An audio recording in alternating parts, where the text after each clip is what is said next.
RTC కార్మికుడు శంకర్ గౌడ్ కుటుంబానికి ప్రభుత్వం కోటి ఎక్స్గ్రేషియా ఇవ్వాలని నర్సంపేట మాజీ ఎమ్మెల్యే పెద్ది సుదర్శన్ రెడ్డి డిమాండ్ చేశారు. శంకర్ గౌడ్ కుటుంబంలో ఒకరికి ప్రభుత్వ ఉద్యోగం ఇవ్వాలని అన్నారు. ఆర్టీసీ కార్మికులు ఎవరూ అధైర్యపడవద్దని, బీఆర్ఎస్ పార్టీ తమకు అండగా ఉంటుందన్నారు.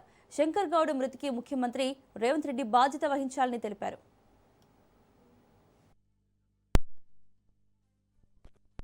స్వేచ్ఛాయుతంగా ఆర్టీసీ కార్మికులు సమ్మె కూడా చేసుకోనియకుండా వారి యొక్క స్వేచ్ఛను భంగపరుస్తూ పోలీసులను అడ్డుపెట్టి అరాచకాలు సృష్టించడం వల్ల నిన్న నర్సంపేట పట్టణానికి చెందిన నర్సంపేట డిపోలో డ్రైవర్గా పనిచేస్తున్న కోల శంకర్ గౌడ్ పెట్రోల్ పోసుకొని బలవన్మరణానికి పాల్పడడం దురదృష్టకరం.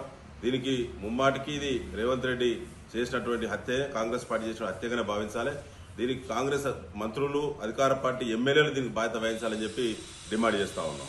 4 గంటలు జరిగినటువంటి సంఘటన నిన్న ఎంజిఎంలో ట్రీట్మెంట్ జరుగుతున్నటువంటి సందర్భంగా 81% పైబడి గాయాలేనని చెప్పి అధికారులు, ఎంజిఎం సూపరింటెండెంట్ గారు చెప్పినప్పటికీ కూడా అక్కడి నుంచి మేము ఐఆర్ హాస్పిటల్కి పంపిస్తున్నామని చెప్పి ఎస్కార్ట్ పెట్టి మరి నిన్న అక్కడికి హైదరాబాద్ తీసుకెళ్లారు. నిన్న సాయంత్రం 7 గంటలకు బయలుదేరినటువంటి పేషెంట్ నిన్న హైదరాబాద్కు వెళ్లడమో, ట్రీట్మెంట్ జరగడమో, ఆయన చనిపోవడమో, ఇలా పొద్దున 7 గంటలు కాకముందే మళ్ళీ డెడ్ బాడీని తీసుకొని పోస్ట్ మార్టం చేయించి డెడ్ బాడీని తీసుకొని మళ్ళీ హైదరాబాద్ నుంచి నర్సంపేటకు తీసుకురావడం అనేటువంటిది చూస్తే ప్రభుత్వము ఎంత దురుద్దేశంగా, ఎంత కల్మషంతో, ఎంత అణచివేత దృక్పథాన్ని అవలంబిస్తుందో ఆర్టీసీ కార్మికుల మీద అది స్పష్టంగా అర్థమవుతా ఉన్నది. స్వేచ్ఛాయుతంగా ఆర్టీసీ కార్మికులు సమ్మె కూడా చేసుకోనియకుండా వారి యొక్క స్వేచ్ఛను భంగపరుస్తూ పోలీసులను అడ్డుపెట్టి అరాచకాలు సృష్టించడం వల్ల నిన్న నర్సంపేట పట్టణానికి చెందిన